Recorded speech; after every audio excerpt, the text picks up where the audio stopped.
Hello guys, welcome to my channel. Ang video natin ngayon ay kung paano mag-wiring ng 3-gang switch. Tapos ang iko-control niya ay 3 ilaw. Ang circuit breaker natin 15 amperes. Ang wire natin number 14. Ang supply natin dito, line to neutral to 20 volt. Galing breaker ang neutral. Dito natin i-connect sa 3 neutral ng receptacle. Ito at saka ito. Itong isa para dito yan. Ito naman dito sa receptacle number 2. Ito sa receptacle number 3. Ang 3 neutral na yan, dito natin i-connect sa neutral galing circuit breaker.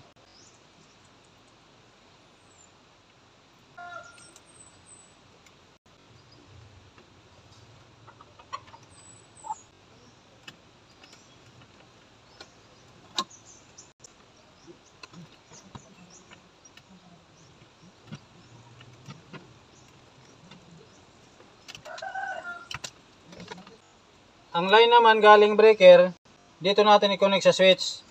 Ito yung magiging supply ng switch.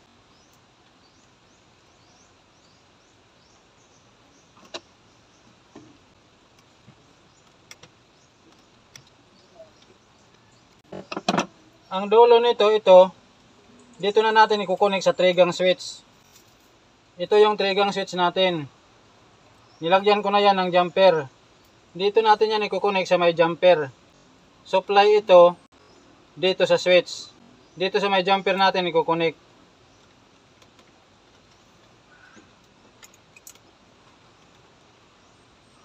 May jumper tayo dito para magkaroon ng supply ang switch 2 at switch 3. Itong isang wire, ito ang gagawin nating return ng switch number 1. Dito natin yan i-connect.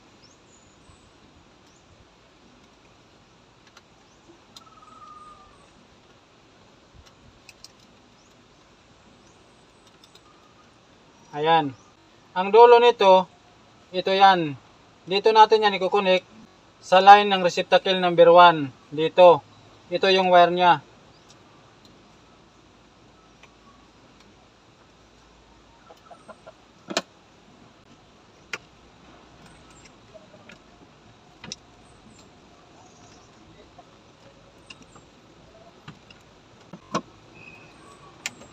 Itong isa pang wire, ito ang gagawin nating return ng switch number 2. Dito natin yan i-connect.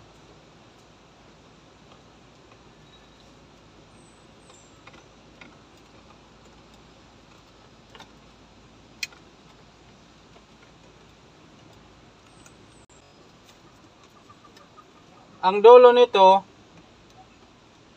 ito yan. Dito natin ito i-connect sa receptacle number 2. Ito ang wire niya.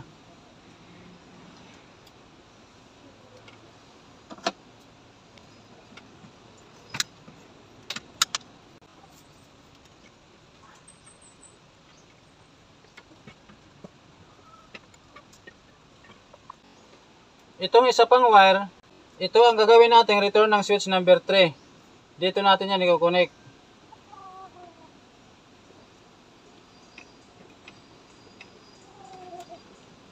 Ayan. Ang dulo nito, ito yan. Dito natin yan i-connect sa receptacle number 3. Ito ang wire niya.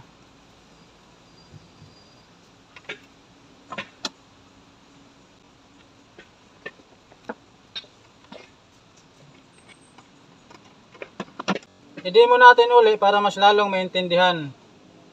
Galing breaker ang neutral, pumasok sa 3 receptacle. Dito. Ito at saka ito. Yang puting wire. Ang line naman galing breaker, ito, pumasok dito sa switch. Ito yan. Supply niya dito sa switch. Naglagay tayo ng jumper para may supply sa pangalawang switch at sa pangatlong switch. Paglabas dito sa switch number 1, ito na ngayon yung return niya. Ito ang wire na yan. Dito yan pumasok sa line ng receptacle number 1 dito. Ito ang control ng switch number 1. Dito naman sa switch number 2, ito na ngayon yung return niya. Ang dulo nitong wire ito. Dito yan pumasok sa receptacle number 2. ito yung control niya. Dito naman sa switch number 3, ito yung return wire niya. Ito yan. Dito yan pumasok sa receptacle number 3. Dito sa line niya. Ito ang control niya. So itong wire na nanggagaling sa switch, dito yan nakakonek sa inner part ng receptacle. Pati dito sa tatlong receptacle. Itong wire na galing dito sa switch, dito yan nakakonek lahat sa inner part ng receptacle. Line yan lahat yung nasa gitna.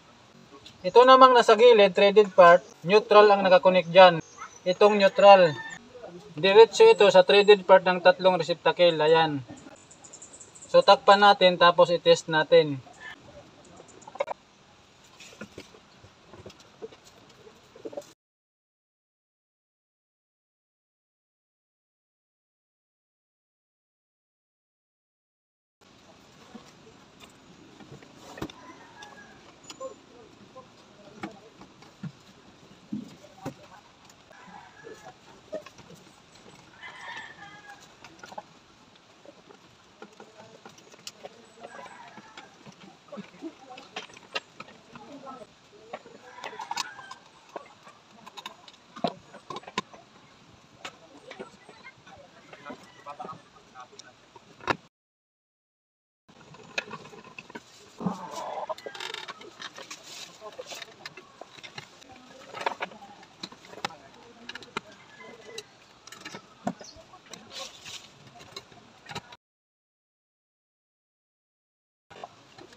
I-on natin ang circuit breaker. I-on natin ang switch. Switch number 1. Switch number 2. Switch number 3.